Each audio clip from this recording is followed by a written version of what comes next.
Sliding highway out of the room and I'm behind it, double emotion 過去は未来も捨てた今僕がやるけど飛ばせ Sliding highway あなたへとバイハイも取れるアクションもっと命をさせない風の行く先 Airplane Slide Yo, salut les otaku, tout de suite je vais vous expliquer pourquoi de bons ennemis n'ont pas de suite. Et là je pense notamment à Nafu, Nisekwa, ou bien Medakabux, il y en a plein d'autres mais ce sont ceux qui me viennent à l'esprit. Donc la situation actuelle est qu'un manga est adapté en anime, l'anime devient populaire, le manga connaît une forte augmentation des ventes, mais les Blu-ray DVD de l'anime ne se vendent pas assez. A noter que la majorité des séries qui sortent en Blu-ray bénéficient d'importantes améliorations par rapport à la version TV, streaming, avec des retouches graphiques des personnages, des décors plus ambiants, des versions non censurées, une animation revue et ou corrigée pour certaines scènes.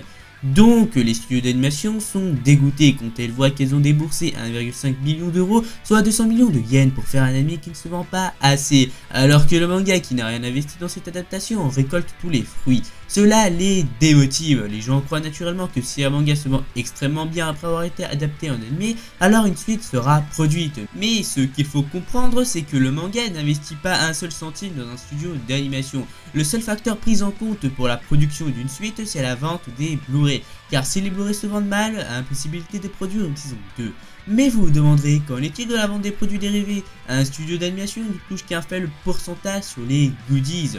Par exemple, s'il y a eu 10 millions de yens de recettes, soit 75 000 euros sur des goodies, seulement quelques centaines de milliers de yens, soit environ 2000 euros, vont au studio d'animation.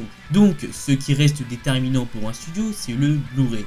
Ce qu'il faut savoir, c'est qu'une nouvelle saison est produite par le comité de production uniquement dans les meilleurs cas. Mais la plupart des comités de production ne visent même pas de seconde saison. Ils s'arrêtent au Blu-ray, au volume 3 ou 4 et calculent de quelle façon ils vont pouvoir minimiser leurs pertes sur les suivants. Même le streaming légal, donc le simulcast, qui était censé être une lueur d'espoir pour l'industrie, n'est pas assez rentable pour être un générateur de revenus. Donc à partir de là, comment faire de bons animés et gagner de l'argent dessus? Mettez la réponse dans l'espace commentaire et peut-être que ça fera l'objet d'une prochaine vidéo. Pour conclure, du côté des fans, les Blu-ray sont trop chers, il y a trop de séries animées qui sortent. Une partie du public ne considère même plus l'achat des Blu-ray après avoir vu l'animé.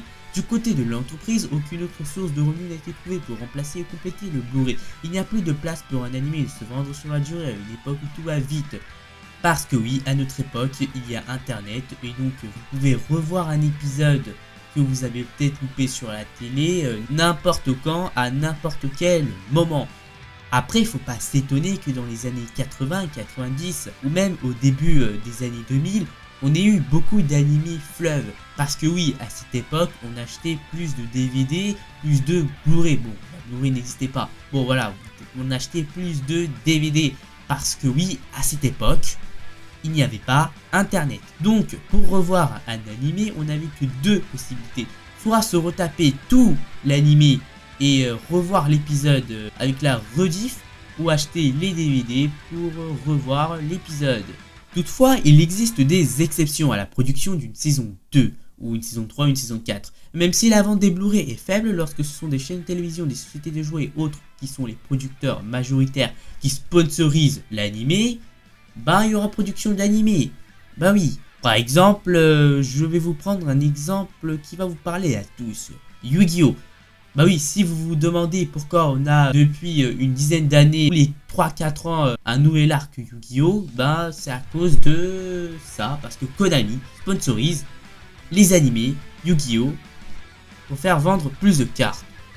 Bon, sur ce, j'espère que cette vidéo vous aura plu, j'espère que vous vous abonnerez, j'espère que vous commenterez, et n'oubliez pas de répondre à la question. Donc, sur ce, à la prochaine!